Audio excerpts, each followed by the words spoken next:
ಕೊಪ್ಪಳ ಜಿಲ್ಲೆ ಕುಕನೂರು ಭಾಗದಲ್ಲಿ ನೀರಾವರಿ ವ್ಯವಸ್ಥೆ ಇಲ್ಲ. ಸಾವಿರಾರು ಕೋಟಿ ಖರ್ಚು ಮಾಡಿ ಕಾಲುವೆ ಮಾಡಲಾಗಿದೆ. ಆದರೆ ಹನಿ ನೀರು ಕೂಡ ಆ ಕಾಲುವೆಯಲ್ಲಿ ಹರಿದೇ ಇಲ್ಲದಂತೆ ಬಿಟ್ಟಿಲ್ಲ. ಅಂದ್ರೆ ಸರ್ಕಾರದ ನಿರ್ಲಕ್ಷ್ಯದ ವಿರುದ್ಧ ರೈತರು ಕಿಡಿಕಾರಿದ್ದಾರೆ. ಬರಪೀಡಿತ ಸ್ಥಳದಿಂದ ರಿಪಬ್ಲಿಕ್ ಕನ್ನಡ ನಮ್ಮ ಪ್ರತಿನಿಧಿ ಶ್ರೀಲಕ್ಷ್ಮಿ ಅಭಿಜಿತ್ ಇರೋರು ರಿಪೋರ್ಟ್ ಮಾಡಿದ್ದಾರೆ. ಬನ್ನಿ ನೋಡೋಣ. ಕೊಪ್ಪಳದ ಕುಕನೂರು ಭಾಗದಲ್ಲಿ ದೊಡ್ಡ ದೊಡ್ಡ ರಾಜಕಾರಣಿಗಳಿದ್ದಾರೆ. ದೊಡ್ಡ ದೊಡ್ಡ ಹೆಸರಿಗೇನು ಕಮ್ಮಿ ಇಲ್ಲ, ಬಹಳ ದೊಡ್ಡ ದೊಡ್ಡವರಿದ್ದಾರೆ. 60-70 ವರ್ಷ ರಾಜಕಾರಣ ಮಾಡಿದ್ರು ಕೂಡ ಇಲ್ಲಿ ನೀರಾವರಿ ವ್ಯವಸ್ಥೆ ಮಾಡಿಲ್ಲ ಅನ್ನೋದು ರೈತರ ಆಕ್ರೋಶ. ನೋಡಿ, ಈ ತರ ಕಾಲುವೆಗಳಿದಾವೆ ಇಲ್ಲಿ. ಆ ಕಾಲುವೆಗಳು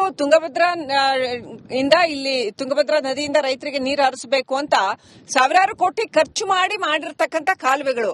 ಆದ್ರೆ ಹನಿ ನೀರಾವರಿಗೆ, ಏತ ನೀರಾವರಿಗೆ ಅಂತ ಮಾಡಿರುವಂತ ಕಾಲುವೆಗಳು ಅದ್ಯಾವುದು ಕೂಡ ರೈತರಿಗೆ 1% ಉಪಯೋಗ ಆಗ್ತಾ ಇಲ್ಲ. ಹಂಗೆ ಹಾಳು ಬಿದ್ದಿದ್ದಾವೆ. ಮೇಂಟೆನೆನ್ಸ್ ಮಾಡಿದ್ರು ಕೂಡ ಅಲ್ಲಿ ನೀರೇ ಇಲ್ಲ ಅಂತಂದ್ರೆ ಏನು ಉಪಯೋಗ? ಮೇಂಟೆನೆನ್ಸ್ ಇಲ್ಲ, ಕೆಲವು ಕಡೆ ಮೇಂಟೆನೆನ್ಸ್ ಮಾಡಿದ್ರು ಕೂಡ ಅಲ್ಲಿ ನೀರೇ ಬರಲ್ಲ ಅಂತಂದ್ರೆ ರೈತರಿಗೆ ಏನು ಉಪಯೋಗ ಆದ್ರಿಂದ ಅಂತ ಈ ಊರಿನ ರೈತರು ಇದ್ದಾರೆ. ಅವ್ರನ್ನ ಮಾತಾಡಿಸ್ತಾ ಹೋಗೋಣ.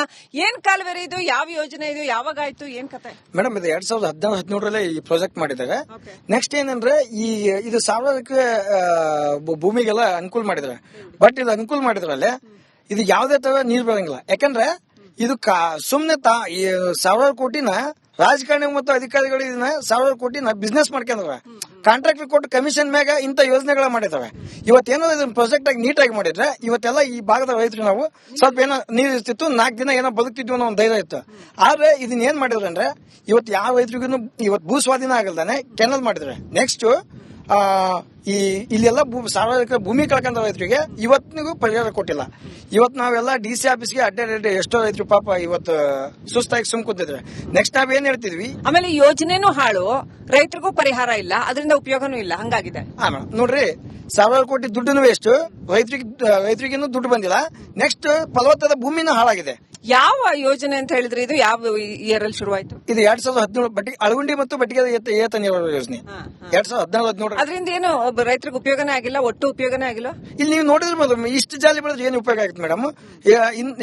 ಇನ್ಕ್ಲೂಡಿಂಗ್ ಸಾವಿರಾರು ಎಕರೆ ಕ್ಯಾನಲ್ ಮಾಡಿದ್ರೆ. ಬಟ್ ಇವತ್ತು ಒಂದ್ ಹನಿ ನೀರು ಕಂಡಿಲ್ಲ. ನೆಕ್ಸ್ಟ್ ಏನಾಗಿದೆ ಅಂದ್ರೆ ಈ ಪ್ರಾಜೆಕ್ಟ್ ನೀಟಾಗಿ ಇದು ಮಾಡಿಲ್ಲ. ಅಂದ್ರೆ ಇಷ್ಟೇ ನೀಟಾಗಿ ಮಾಡ್ಬೇಕು ಅನ್ನೋದು ಒಂದು ಪ್ಲಾನಿಂಗ್ ಇಲ್ಲ. ಬೇಕಾಬಿಟ್ಟಿ ಕೆನಲ್ ಮಾಡ್ಕೊಂಡೋಗಿ ಬೇಕಾಬಿಟ್ಟಿ ಬಿಲ್ ಮಾಡ್ಕೊಂಡಿದ್ದಾರೆ. ನಾ ಹೇಳ್ತೀನಿ ಮೇಡಮ್, ರಾಜಕಾರಣಿ ಮತ್ತು ಅಧಿಕಾರಿಗಳು ಒಂದು ದಂಧೆ ಮಾಡ್ಕೊಂಡಿದ್ದಾರೆ. ದಂಧೆ ಅಂದ್ರೆ ಈ ಬರ್ತಕ್ಕಂತ ಕಮಿಷನ್ ಕಾಂಟ್ರಾಕ್ಟರ್ ಕೊಟ್ಟು ಬರ್ತಕ್ಕಂತ ಕಮಿಷನ್ ನಲ್ಲಿ 50-50 ಅನ್ನೋ ಲೆಕ್ಕಕ್ಕೆ ಹಾಕೊಂಡಿದ್ದಾರೆ. ನೋಡ್ಬೋದು, ಇಷ್ಟೆಲ್ಲ ಸಾವಿರ ಎಕರೆ ಭೂಮಿ ಕಳ್ಕೊಂಡ್ರು ರೈತರಿಗೆ ಇವತ್ತಿನ ಈ ಭೂಮಿ ಕಳ್ಕೊಂಡ್ರು ರೈತರಿಗೆ ಪರಿಹಾರ ಕೊಟ್ಟಿಲ್ಲ. ನೆಕ್ಸ್ಟ್ ಈ ಕೆನಲ್ ನೀರು ಬಂದಿಲ್ಲ. ಆಮೇಲೆ ಈಗ ಬರ ಪರಿಸ್ಥಿತಿ ಇರುವಾಗ ಕಡೆ ಪಕ್ಷ ಈ ನೀರಾದ್ರೂ ಸಿಕ್ಕಿದ್ರೆ ಬದುಕೋತಿದ್ರೇನು ಅಂತ ಈ ಕೆನಲ್ ಏನೋ ನೀಟಾಗಿ ಮಾಡಿ ಇದೇ ಕೆನಲ್ಗೆ ದುಡ್ಡು ಬೇಡ, ಈ ಕೆನಲ್ ನೀರು ಹೋಗಿಸಿದ್ರೆ ಏನೋ 4 ದಿನ ಬದುಕ್ತಿದ್ವಿ. ನೀರು ಎಲ್ಲಿಂದ? ಇದು ತುಂಗಭದ್ರಾ ಡ್ಯಾಮ್ ಮೇಡಮ್, ತುಂಗಭದ್ರಾ ಹಿನ್ನೀರಿಂದ. ಅದು ಆಗ್ಲಿಲ್ಲ. ಇದಿಲ್ಲ ಮೇಡಮ್, ನೋಡ್ಬೋದು ಒಂದು ಸಂಪ್ ಮಾಡಿದ್ರೆ ಮ್ಯಾಮ್. ನೀವ್ ಇದಕ್ಕೆ ಭೂಮಿ ಕಳ್ಕೊಂಡಿದ್ದೀರಿ, ಭೂಮಿ ಕೊಟ್ಟಿದ್ದೀರಿ? ಹ್ಞೂ ಮೇಡಮ್, ಭೂಮಿ ಕೊಟ್ಟಿವ್ರಿ. ಆಮೇಲೆ ನೀರ್ ಮಾತ್ರ ಬಂದಿಲ್ಲ. ಬಂದಿಲ್ರಿ ಮೇಡಮ್, ನೀರು ಬಂದಿಲ್ರಿ, ರೊಕ್ಕನೂ ಬಂದಿಲ್ರಿ. ರೊಕ್ಕನೂ ಬಂದಿಲ್ಲ, ನೀರು ಬಂದಿಲ್ಲ. ಬರದ ಇಂಥ ಪರಿಸ್ಥಿತಿಯಲ್ಲಿ, ಇಂಥ ಸಂಕಷ್ಟದ ಸನ್ನಿವೇಶದಲ್ಲಿ ರೈತರಿಗೆ ಯಾವುದೇ ಒಂದು ಪರ್ಯಾಯನೂ ಇಲ್ಲ. ಇದು ರೈತರ ಸಂಕಷ್ಟ, ಇದು ಇವರ ಯೋಜನೆಗಳ ಬಂಡವಾಳ, ಈ ಸರ್ಕಾರಿ ಯೋಜನೆಗಳ ಬಂಡವಾಳ. ಅಂದ್ರೆ ಇಲ್ಲಿ ತಳದಲ್ಲಿ ಬಂದು ನೋಡಿದ್ರೆ ಅದು ಏನು ಉಪಯೋಗನೇ ಆಗಿರೋಲ್ಲ ರೈತರಿಗೆ ಅನ್ನುವಂಥದ್ದು ನಿಜಕ್ಕೂ ದುರದೃಷ್ಟಕರ. ವಿಡಿಯೋ ಜರ್ನಲಿಸ್ಟ್ ರಾಕೇಶ್ ಗುಳಿ ಜೊತೆ ಶ್ರೀಲಕ್ಷ್ಮಿ ಅಭಿಜಿತ್, ರಿಪಬ್ಲಿಕ್ ಕನ್ನಡ, ಕೊಪ್ಪಳ.